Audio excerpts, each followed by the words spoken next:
Number ایک تو یہ کہ جتنے بھی فتنے اٹھے ہیں امت میں اور جو ابھی اٹھ رہے ہیں وہ سلسلہ ختم ہونے والا تو نہیں. ثلاثون دجالون کذاب چلتا رہے گا قیامت. ان میں پوچھتاچھ بات یہ ہوتی ہے کہ وہ کسی ایسے مسئلے کو جس پر کہ موجودہ الوقت حالات میں ہوتے ہیں ان کے مطابق فضا سازگار ہوتی ہے اور اس کا کوئی جذباتی پہلو بھی ہوتا ہے، لیکن جو امت کے اجماع کے خلاف ہوتا ہے اس پر ڈیرا لگاتے ہیں، اس پر گفتگو کرتے ہیں، اس کو لوگوں کے منوا لیتے ہیں. اس کا نتیجہ کیا ہوتا ہے کہ چونکہ وہ چیز مجمع علیہ ہوتی ہے، امت کا اجماع ہے 1400 برس. اب اگر اس شے کو انہوں نے غلط ثابت کر دیا اپنے ذوق میں اور عام لوگوں سے کہ جو صاحب علم نہیں ہے، جو نہیں سمجھ سکتے بات کو، اس سے منوا لیا، اس کا مطلب ہے کہ اب اس شخص سے معتقد ہو گئے اور اسلاف سے منحرف ہو گئے کہ یہ تو بیوقوف سے سب لوگ، یہ سارے ہمارے علماء، یہ سارے محدثین، یہ سارے مفسرین، یہ سب بیوقوف تھے، یہ بات نہیں کر سکتے. یہ ہے وہ شخص، یہ مجدد وقت ہے جس نے یہ بات کہی. اس کی ایک مثال یہ ہے وفات مسیح کا معاملہ. اس کی ایک مثال میں آپ کو دیتا ہوں دوسرا فکرہ، وہ بھی غلام احمد کے نام سے شروع ہوا. غلام احمد پرویز وہ یتیم پوتے کی وراثت کا مسئلہ لے کے کھڑا ہو گیا. جیسے یہ غلام احمد قادیانی وفات مسیح کا کیسے ہو سکتا ہے کہ ہمارے نبی جو ہے وہ تو فوت ہو کر میرے نبی دفن ہو گئے اور یہ عیسیٰ جو ہے آسمان پر اٹھا لیے، کیسے ممکن ہے؟ اب ظاہر بات ہے عام آدمی جو ہے مسلمان جس کی وجود سے محبت ہے، وجود کے دل میں تعظیم ہے، عظمت ہے، عقیدت ہے، وہ اس جال میں پھنس جائے گا. پھر وہ اپنے دلائل کے ساتھ اس کو جو ہے وہ، اور چونکہ ماحول میں جو میں سب عرض کروں گا اس کے موافق ہو جاتا ہے. غلام احمد پرویز نے کیا کہ یتیم پوتے کا مسئلہ، اب یہ اجماع ہے اگر کسی شخص کا کوئی بیٹا اس کی زندگی میں فوت ہو جائے تو اس کا وراثت کا حصہ نہیں ہوتا. وراثت ہوتی ہے انہی میں جو اس کی موت کے وقت موجود، بیٹے ہو بیٹیاں ہو. اب اگر جو فوت شدہ بیٹا ہے اس کے کوئی یتیم بچے ہیں تو اب اس میں بڑی ایک جو ہے دلیل اور دیکھیے جی یتیم بچے بےچارے وہ میں بول یتیم بچوں کا تو زیادہ حق ہونا چاہیے. تو یہ تو قانون جو ہے اگر یہ اس پر اجماع ہے تو پھر وہی بات ہے یہ سب بیوقوف لوگ ہیں اور یہ تو بڑے سختی اور سنگین لوگ ہیں جنہوں نے یہ بات گھر رکھی. یہ میں نے آپ کو دو مثالیں دی. اب ظاہر بات ہے کہ جو اسلام کا قانون میراث ہے، قانون وراثت ہے، اس کی بھی بنیادیں ہیں، اس کے بھی اصول ہیں، اصولوں پر مکتفا ہے اور اس کے مطابق جو فیصلہ ہے وہ ہے. تو بہرحال یہ میں نے آپ کو مثال دی ہے کہ کسی ایسے مسئلے کو لے کر اس پر ڈیرا لگا دینا، مورچہ بنا لینا، اس سے اپنی عقیدت پیدا کر دینا، اسلاف سے برگٹکا کر دینا. یہ کوئی لوگ سمجھدار نہیں تھے، یہ بے وقوف لوگ تھے، جاہل لوگ تھے. اچھا اب اسی پس منظر میں سمجھیے کہ 19ویں صدی کے اواخر میں کیا صورت حال ہندوستان میں ہو گئی تھی. انگریز آ گیا تھا اور 1857 کے بعد اس کی براہ راست حکومت قائم ہو گئی تھی. اس سے پہلے 1757 سے 1857 تک جو بھی حکومت تھی ایک تو پورے ہندوستان پر نہیں تھی، لیکن یہ جو بھی تھی وہ ایسٹ انڈیا کمپنی کی تھی، تاج برطانیہ کی نہیں تھی. 1857 کے بعد حکومت قائم ہو گئی. اب ظاہر بات ہے کہ جب انگریزوں نے فتح کیا ہمیں تو ہم پر روزگاری ہوا کرے. پھر جو زندہ قومیں ہوتی ہیں ان میں کچھ اچھے وسائل ہوتے ہیں، ان کے اندر فرض شناسی ہے، ان میں دیانتداری ہے. انگریز ڈپٹی کمشنر تھا، 9 بجے کا وقت ہے تو ٹھیک 9 بجے دفتر میں موجود ہوگا. ہمارے لوگ جو آ رہے ہیں لیٹ آرام سے، لیکن یہ ہے کہ ان کی یہ چیزیں جو ہوتی تھی جو بات اگر کی ہے تو اس کو پورا کیا ہے. اس حوالے سے ان کے حقوق کا روک. اسی طور پر اس زمانے میں ایک صورت یہ پیدا ہو گئی کہ نیوٹن کی فزکس آ گئی. اب معلوم ہوا کہ یہ تو گویا کہ آسمان کی وحی سے بھی زیادہ معتبر ہے. سائنس سے جو بات ثابت ہو جائے بس وہ حق ہے، اور جو ثابت نہ ہو سکے وہ ایسے ہی ہے، وہ تو گویا کہ اوہام ہے، ان کی کوئی حیثیت نہیں. اب اس زمن میں کیا ہوا، اس وقت جو ہے سر سید احمد خان ایک شخصیت ہوئی. انہوں نے جب دیکھا کہ اسلام کی بہت سی چیزیں جو ہے وہ سائنٹیفک یا سائنٹیفک جو انداز فکر ہے اس میں فٹ نہیں بیٹھتی. یہ فرشتے کس بلا کا نام ہے، سائنس کو نہیں بتا دیا. لہٰذا انہوں نے کہا فرشتہ کوئی نہیں ہے، یہ سورسز آف دی نیچر کو فرشتہ کہہ دیا گیا ہے. یہ جن کیا بنا ہوتے کوئی جن میں نہیں ہے، وہ تو سائنس کی نسبت تو نہیں آتے، دکھائی نہیں دیتے، وہی جن. یہ تو جو مشتری مزاج کے لوگ ہوتے ہیں انسان ان کو جن کہہ دیا گیا کہ وہ آگ سے پیدا ہوئے. جیسے ہم کہہ دیتے ہیں فلاں شخص غصے میں آگ بگوڑا ہو گیا تو آگ تھوڑی ہو جاتا. یہ تو اس طرح ہے. اس طرح یہ جو موجودات ہے یہ کوئی شے نہیں، ان کی بھی فزیکل توجیحات. یہ حضرت موسیٰ جب پار ہوئے اپنی قوم کو لے کر سمندر کے تو یہ کوئی موجودہ نہیں تھا، یہ کوئی حضرت موسیٰ کی ضرب کی وجہ سے پھٹا نہیں تھا سمندر، بلکہ وہ تو مد و جزر کا معاملہ تھا. جس وقت سمندر اترا ہوا تھا جزر میں تھا تو موسیٰ اپنی قوم کو لے کر گزر گئے. جب فرعون آیا اپنے لشکر کے ساتھ تو سمندر مد پر آ گیا، چڑھایا جالا والا. تو معجزات کا تمام کے اندر ایسی فضا پیدا ہو گئی تھی کہ جو عقلی اور سائنٹیفک، عقلی سے آگے بڑھ کر، ایک تو عقلی ہوتا منطقی، ایک ہے عقلی سائنٹیفک، کہ اس کے حوالے سے جو چیز اسلام کی فکر میں فٹ نہیں بیٹھی، جیسے کہ آپ کہتے ہیں راؤنڈ پیگ ان اسفیئر ہول، اور اسکوائر پیگ ان راؤنڈ ہول. اب اسکوائر پیگ ہے راؤنڈ ہول ہے تو آپ کو اس کے کونے تراشنے پڑیں گے تب وہ اس ہول میں جائے گا. لہٰذا انہوں نے وہ کونے تراشے اسی کے طرز پر پھر چلے ہیں جو آپ کو معلوم ہے. علامہ مشرقی انہوں نے بھی جب شروع کیا اپنا دھندا تو ان کے پہلے کتاب میں کیا تھے؟ مولوی کا غلط مذہب نمبر 1، مولوی کا غلط مذہب نمبر 2، مولوی کا غلط مذہب نمبر 3، چھوٹے چھوٹے کتاب شائع کرتے. مولوی اس سے علماء سے برگشتہ کر دیا. اب معلوم ہوا کہ یہ شخص مجدد وقت، یہ مولوی سولویوں کے بات کچھ نہیں ہے. اسی کا معاملہ پھر انکار حدیث کی شکل میں آیا جن میں کہ بڑی شخصیت ہے وہ غلام احمد پرویز، کیونکہ اللہ تعالیٰ نے اسے صلاحیت دی تھی، اچھائی کا برداشت تھا، لکھنا اچھا تھا، بولتا بھی اچھا تھا. تو ظاہر بات ہے فتنہ وہی سب پیدا کر سکتا ہے کہ صلاحیت ہو. جس میں کوئی صلاحیت نہیں وہ کیا فتنہ پیدا کرے گا؟ وہ نہ دنیا میں کوئی ترقی کرے گا، نہ دین میں کرے گا، نہ فتنہ انگیزی کر سکے گا. وہ تو جیسا بھی ہے معاملہ عام معمول جو ہے لوگوں کا، جیسی بھیڑ چال چل رہی ہے چل جائے. تو اس حساب میں اصل میں غلام احمد پرویز نے جو ڈیرا لگایا وہ وفات مسیح پر. یہ سب غلط ہے. یہ کہ مسیح زندہ نواز پا کر اٹھا لیا جائے کیسے ممکن ہے؟ ممکن ہے ہوئی بات ہے. سائنس اس کو مان سکتی ہے. وہ تو اصل میں ٹھیک ہے. ان کا کہنا کیا ہے کہ مسیح کو سولی کو چڑھایا گیا تھا لیکن وہ اس پر مرا نہیں، فوت نہیں، لوٹ پاتے نہیں. پھر جب اس کو اتار لیا گیا تو زخمی تھا، مجروح تھا، لیکن تھا سکتا. پھر اس کو غیر میں کر دیا گیا. پھر اس کے لیے معتقدین تھے، انہوں نے اس کی مرہم پٹی کی، اس کا علاج کیا. پھر وہ ٹھیک ٹھاک ہو کر پھر وہ وہاں سے چلا گیا. وہاں چھوڑ گیا اپنے اس شہر کو، یروشلم کو، اور اس ملک کو، فلسطین کو.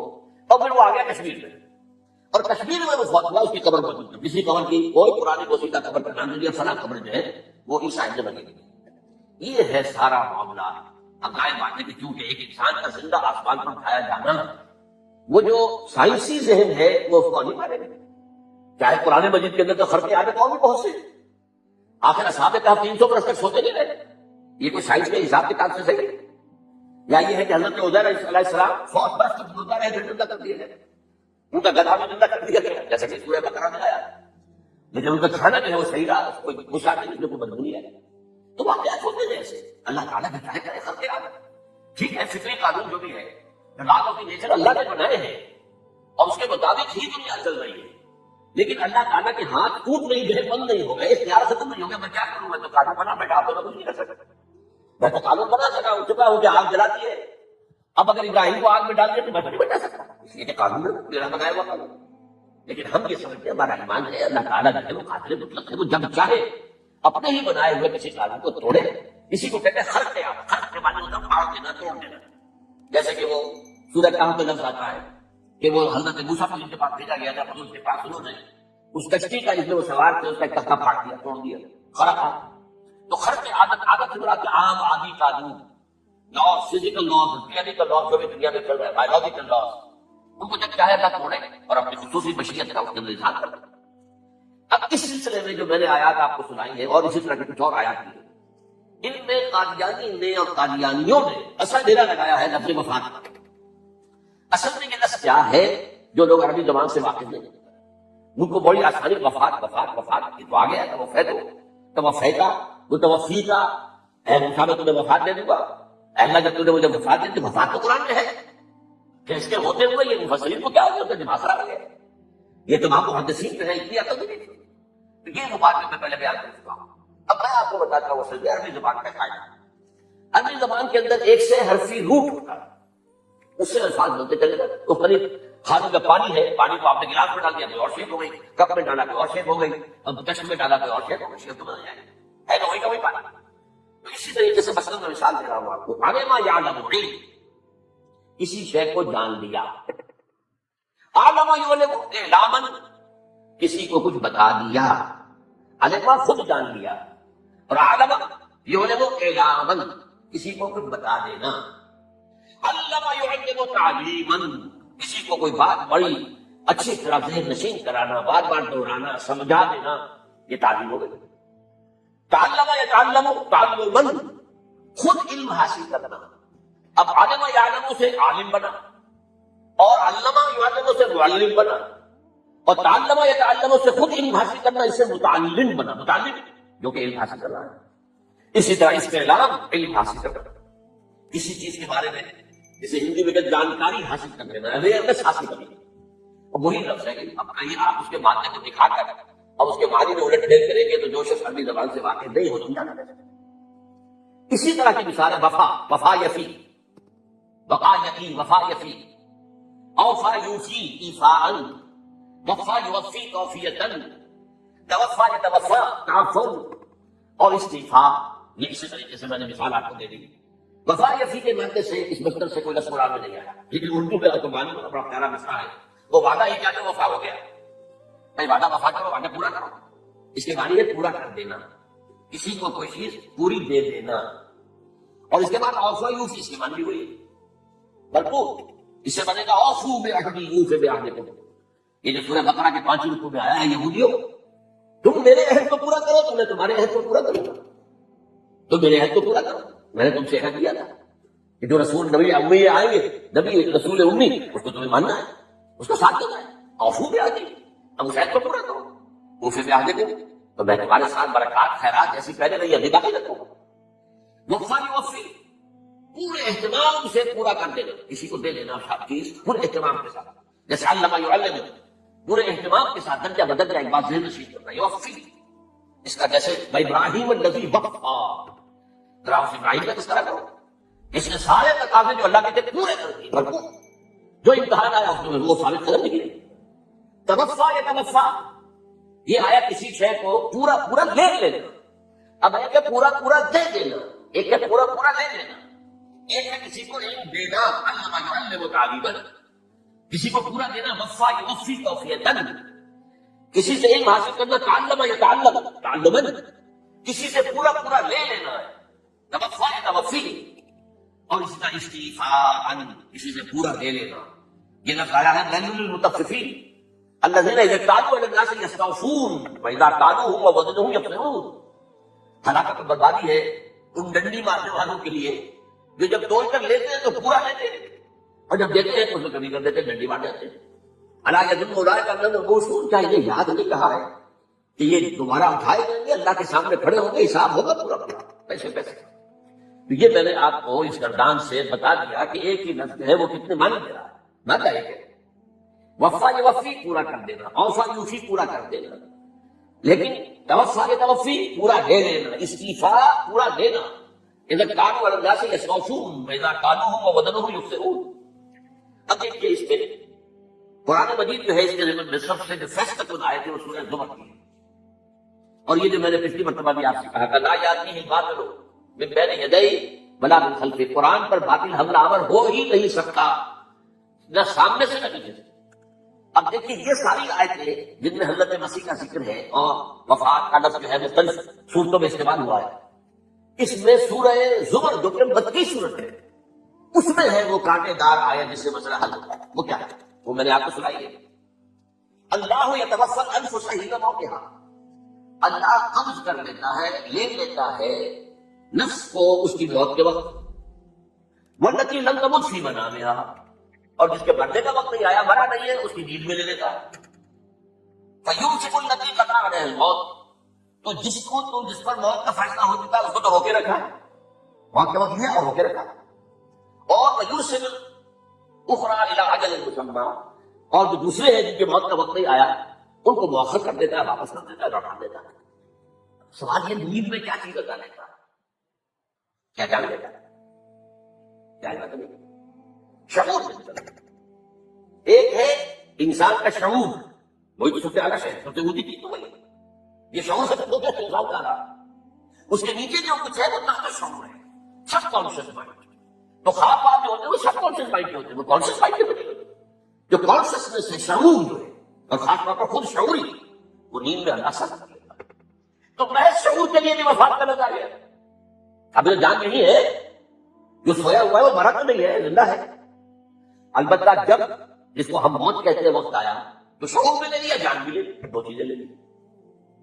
حضرت عیسیٰ پر پورا اطلاق ہوا، مجسم عیسیٰ کو لے لیا، شعور بھی لے لیا، جان بھی لے لیا، بدن بھی لے لیا. تو گویا کہ لفظ توفا کا کامل اطلاق تو صرف عیسیٰ پر ہو رہا ہے. ہم جب لکھتے ہیں تو ہمارا جسم تو یہی رہتا ہے، وہ تو کیا خبر ہوتا ہے، پورا قبض نہیں کیا، پوری شے کو اپنے قبضے میں نہیں لیا، جسم تو یہی ہے.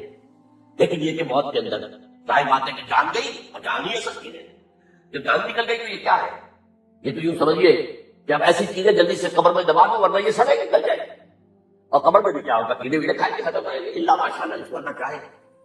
انبیاء کرام اور شہداء کی جسموں کو اللہ تعالیٰ نے محفوظ رکھا ہوا، اللہ عالم۔ اس اعتبار سے تو اب توفا اللہ یتوفی الانفس حین موتها، اب لفظ کا دیکھیے، یہ قرآن مجید میں نمبر کتنے بنے گیا ہے؟ ایک تو پورا وجود کسی کا، یہ نفس ہے، میرا نفس، نفسی نفسی نفسی، کیا ہوگا جب قیامت کے دن ہم بول رہے ہوں گے؟